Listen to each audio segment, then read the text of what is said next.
안녕하세요. 5박 4일 공연예술 이야기 93회를 녹음하도록 하겠습니다. 이른바 신파, 고등신파, 토착 멜로드라마, 흥행극, 대중극이라고 불리는 계열의 사람들은 대부분 남북이 분단되면서 월북을 했습니다. 그리고 남한에는 유치진을 중심으로 한 신극 계열의 사람들이 남한 연극의 주류를 이루게 되죠. 월북했던 사람들은 남한에서 잘 언급이 되지 않았기 때문에 거의 잊혀지기조차도 했었습니다. 그런데 그들이 월북을 했던 이유는 그들이 빨갱이였기 때문이 아니라 사상적인 이유 때문이 아니라 자신들이 연극 작업을 하기에 보다 편리한 환경을 택해서 간 것이다. 혹은 어떤 인간관계의 문제들 때문에 월북한 것이다 라고 증언하는 목소리가 있습니다. 그 목소리가 바로 이원경 선생의 목소리입니다.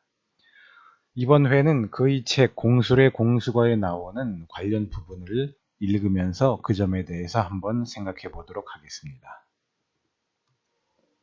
해방 직후 다른 분야에서는 어떤지 모르겠지만 연극은 95%가 연극동맹 좌익으로 죄다 물렸다. 친일하던 몇 부류를 제외하고는 거의 전부였는데 왜 그렇게 되었는가 설명해야겠다. 남들은 가방 들고 학교에 가는데 월사금을 못 내 학교도 제대로 못 다닐 정도로 어려운 사람들이 우연히 혼맛지에 있는 일본 극장에서 일본 삼류극단이 흥행하러 온 것을 보고 우리도 저런 연극을 해서 울분을 풀어보자 한 것이 1910년경에 일기 시작했던 우리의 연극이었다. 외국의 경우도 초창기의 양상은 대개 우리와 같다. 명색이 예술을, 그것도 남에게 보여주기 위해 몸으로 하는 사람들은 다 천한 사람들이었다. 귀한 사람들이 어떻게 광대가 되어 남 앞에서 훌떡 뛰고 우는 신용하고 그럴 수 있었겠는가. 서양의 발레라는 것도 사람을 잔인스럽게 막 휘두르고 못살게 구는 것을 보고 좋아하는 것이다. 남을 죽을 고생시켜놓고 좋다 하니 누가 하겠는가 말이다. 이처럼 뭔가 맺힌 한을 풀듯 돌파구를 찾듯 분풀이하듯 한 것이 연극이다. 양주 산대놀이춤의 경우에도 시작은 양반집 종들이 1년에 한 번 음식해가지고 막걸리도 가지고 서울서 떨어져 양주에 가서 떠들어대고 노는 것이었다. 술김에 주인 욕도 했을 것이다. 정판서 그놈 지가 판서라고 그런 나쁜 놈. 술김에 폭로하니 속이 시원했을 것이다. 들은 놈들도 맞았어 네가 옳았어 하고 그런데 그 중에 스파이가 있어서 다음날 김첨지 그놈이 대감욕을 이렇게 했습니다 라고 일러 바친다. 그래서 혼이 난 후 그 다음부터는 탈바가지 뒤집어 쓰고 한 것이 가면극이 되었다. 따로 계획해서 가면극이 된 것이 아닌 것이다. 별신구신이 뭐하니 다 양반, 중놈 욕하는 것밖에 더 있는가? 출발은 그렇게 시작되었지만 지금은 탈춤을 대단한 예술인 것처럼 받들고 있다. 연극도 마찬가지다. 그런 울분을 터뜨리려고 저들끼리 모여서 한 것이 연극이었다. 그런 와중에 1930년대 일본의 리얼리즘 연극, 소위 근대극 사조인 헨릭 입센의 인형의 집 같은 연극이 수입되었다. 연극은 연극인데 그 안에 뭔가 메시지가 들어있는 것이다.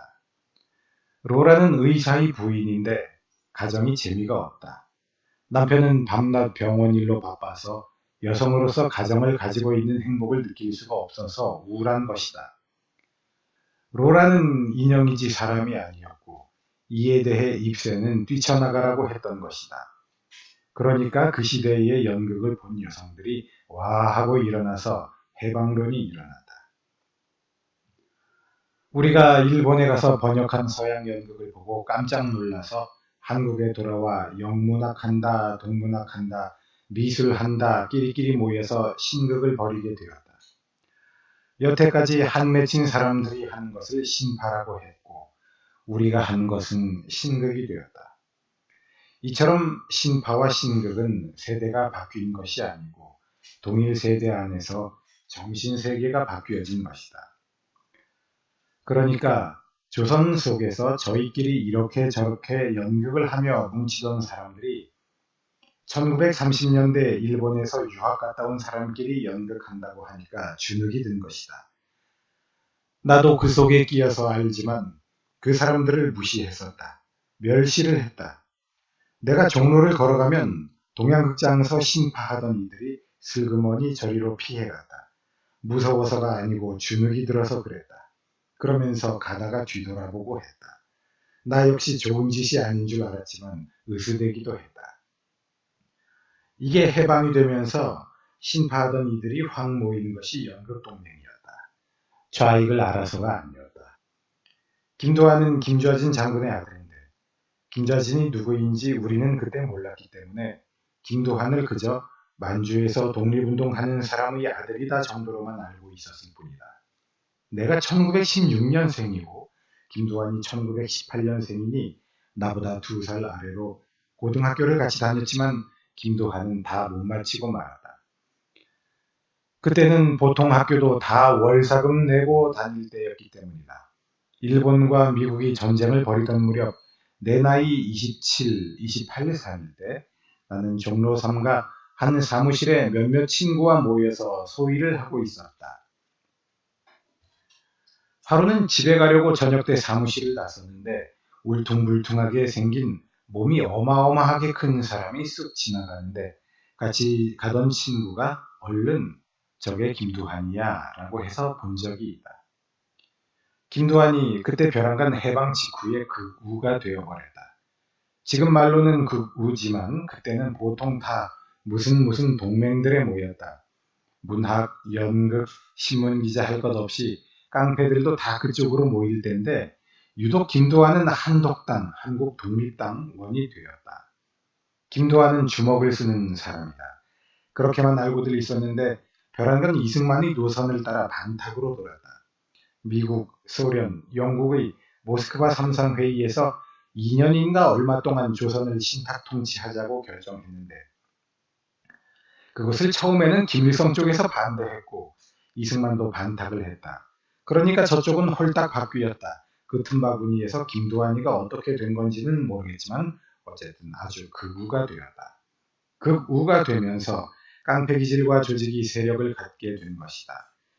대한민주청년연맹 부위원장 자리도 꿰찼다.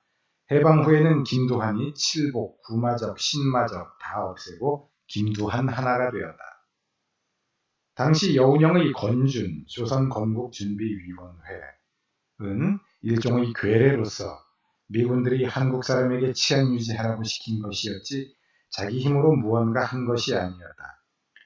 미군정을 얻고 있으면서 은근히 좌경한 사람들을 끼워주었는데 이 여운형이 좌익이었는지는 잘 모르겠지만 어쨌든 여운형은 좌익이라고 총에 맞아 암살당했다. 여운형을 암살하는 이 뒤의 조직 속에 김두한이 있었지 않나 생각하지만 나는 잘 모르겠다. 일제시대부터 장안의 인기를 독차지하다시피 한 배우 2명이 있었다.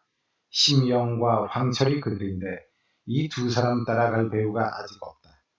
KBS 드라마 동양극장에 황철이 나오는데 이 황철이 무대에만 올라서면 관객이 사로잡혀 버리는 것이었다. 연기라는 것은 선천적인 것이다. 최승희가 살짝 웃는 것에 일본 관객들이 뇌쇠됐듯이 심영이 무대에 서면 박수가 쫙 퍼졌다. 황철은 사랑에 속고 돈에 울고 홍도야 우지 마라 주인공이었다. 한 기생이 남자한테 배반당해 남자를 죽였고 살인자로 검사 앞에 섰는데 검사가 보니까 누이 동생이다. 조서를 보니 동생이 기생일을 해서 자기를 대학 공부시켰다는 것까지 알게 된다. 그러니까 홍도야 우지 마라 오빠가 여기 있다 하면 관객이 모두 울음바다가 됐다. 해방하고 얼마 안 된 얘기인데 배우 심영의 부인이 어떤 의사를 좋아했다. 서대문 부가연동 가는 길에서 병원을 하고 있어서 나도 병 때문에 어쩌다 가고 그래서 아는데 심영의 부인이 병을 고치러 갔다가 사이가 좋아진 것이다. 의사지만 좌익사상으로 일제시대 형무소에도 간 적이 있던 사람인데 어찌된 일인지 일본 검찰에서 병원을 차려줬다. 그러니까 내가 생각하기에 거물이 아니었을까 싶다. 나이는 나랑 비슷하거나 약간 많은 정도였을 것이다. 지금 명동에 있는 증권회사를 2005년부터 국립극장으로 만든다고 하고 있는데 그게 바로 시공관이다. 거기서 심영이 연극을 하고 집으로 돌아가는 길이었다. 지금의 조흥은행 옆에 큰 개천이 흘렀다. 이명박 서울시장이 복원하겠다고 하는 그 개천 위에 있었던 다리, 광교에 이르렀는데 김두한의 부하가 권총으로 이놈 자식 빨갱이 하고 권총을 쏘았다. 그러니까 심영이 얼떨결에 다리에서 뚝 떨어져 버렸다. 심영은 총은 안 맞았지만 그 서슬에 다리가 부러졌다. 심영은 그날 간신히 집에 가서 부인에게 얘기하고 이북으로 몰래 넘어가 버렸다. 사실 심영은 빨갱이가 아니다. 6.25 때 내가 심영을 만나서 이야기해 본 적도 있는데 부인이 빨갱이하고 만나니까 김두한은 심영까지도 빨갱이인 줄로 알아버린 것이다. 한독당을 끼고 반탁하고 그러면서 기운은 많고 욱하는 생각으로 빨갱이는 다 처단한다. 이 관념 하나밖에 없었던 것이다. 당시 연극하던 이들의 95%가 해방 후 연극 동맹으로 가버린 것은 일본 유학패들에 대한 반항의식의 일종이었을 것이다. 그런데 김두한에게 심영이 죽을 뻔했다. 그리고 이북으로 갔다 하니까 그게 영향을 주어서 다들 이북으로 가버렸다. 그냥 있으면 죽을까봐 그랬던 것이다. 이처럼 연극동맹 사람들이 차츰차츰 그렇게 이북으로 간 것은 좌익이라든가 정치적 사상적인 이념 때문이 아니다. 어쩌다 한두 놈 있을지 몰라도 나머지는 덩달아서 이북으로 가게 된 것이다. 직접적인 원인은 김두한이 심영을 죽이려던 그 사건이다. 그러니까 오늘날 연극의 판도가 이렇게 바뀌게 된 시발점이 김두한의 심영 습격인 것이다. 한편 연극 동맹 중에 그 핑계로 가기는 했지만 진짜 이유는 다른 데 있는 경우도 있었다. 심영이 먼저 간 후에 황철도 갔는데 황철은 좌익하고는 상관이 없는 사람이다. 황철은 당시 낭랑극회라는 극단을 가지고 있었는데 그 극단의 문정복이라는 여배우와 밀회 중이었다. 황철도 결혼했고 문정복의 남편도 낭랑극회에 있었다. 두 사람은 각자 남편과 부인을 두고 북으로 도피했다. 사상적인 것으로 위장해서 갔지만 사실은 개인적인 애정관계였다. 문정복의 아들이 지금도 활동하고 있는 탤런트 양택조다. 그의 아버지도 배우였는데 이름은 양백명으로 일사후퇴 때도 극단을 했다. 연출가 이서향은 김양춘이라는 유명한 배우와 가고 문예봉이라는 스타는 극작가 임선규와 같이 박영신, 서일성, 극작가 송영, 박영호, 연출가 나웅 등 전부 갔다. 끼리끼리 전부 다 간 것이다. 유독 안영일, 김일영이 두 사람은 빨갱이로 공개적으로 갔다. 이 둘과는 일본서 같이 있었는데 좌익으로 나하고 신문서 논쟁도 벌이는 등 지독스럽게 싸웠다. 연극계에서 몰라서 그러는데 가지 않는 사람이 이해랑, 이진순, 김동원 등 동경 학생예술자 단원 출신과 나 이 정도다. 이 중에서 배우가 아닌 건 나 하나다. 결론은 대다수 연극인이 월북한 이유가 사상적 이념이 아닌 심영의 피습에 겁이 난 것이고 신극하는 사람들, 우리 같은 사람들에 대한 적개심에서 신천지에 가서 하자 그래서 간 것이다. 그러니까 우리나라 예술의 한 분야, 즉 연극 분야가 거의 다 월북을 하는 계기이자 맨 처음 동기가 김두한이 심영을 쏜 사건인 것이다. 김두한이 지금 말로 깡패인데 깡패 기질이 한 나라의 문화계를 뒤집어 놓은 것이라고 볼 수 있다. 어처구니 없는 큰 변동을 일으키게 된 것이 사실은 그런 것이었다. 네, 이원경 선생 개인의 회고이므로 우리는 비판적이고 분석적으로 이 자료를 읽어야 하겠지요. 그러한 가운데 자신의 주장을 뒷받침할 수 있는 부분들에 착안을 해야 할 것인데, 저는 이원경 선생의 표현 95%의 연극인들이 모두 월남했다. 그리고 그들은 사상적인 문제가 아니라 보다 나은 환경을 찾아서 월북했다. 그리고 일본 유학 출신의 신극인들에 대한 위화감도 많이 작용하였다라는 대목에서 관심이 갑니다. 북으로 간 사람들이나 남쪽에 남은 사람들이나 모두들 사상적으로 이념적으로 투철한 사람들은 아니었죠. 우리가 지금 바라볼 때. 그래서 그런 가운데 연극계의 주도권을 놓고 다툼을 벌인 가운데 누구는 남고 누구는 월북하게 되고, 또 남아서는 어떻게 정치 권력을 결탁하고 영합해서 자신의 영향력을 계속 유지하거나 더욱 키워갈 것인가 하는 문제에 힘을 기울였던 사람들이 남한 연극의 주류를 형성하게 되는 그런 현상을 발견할 수 있습니다. 이른바 신파, 고등신파, 토착 멜로드라마, 흥행극, 대중극 계열의 사람들을, 그쪽 계열을 프로페셔널 연극인들로서 높이 평가하는 목소리는 서황석의 자서전이나 또 이원경 선생의 이런 글들 같은 데서 나오고 있습니다. 유치진 계열 쪽에서는 잘 나오지 않거든요. 유치진의 반대파쯤이라고 볼 수 있는 사람들로부터 그런 말들이 나오고 있어서 이 점도 흥미롭습니다. 남한 연극의 주류 형성은 결국 범위를 넓혀서 남한 사회 전체의 주류 형성 과정, 그 색깔을 그대로 반영하고 있다라고 볼 수가 있겠습니다. 민족주의 우파 계열, 부르주아 계층의 사람들이고, 이들은 처음에 문화적 민족주의의 세례를 받았다가 그것이 조금씩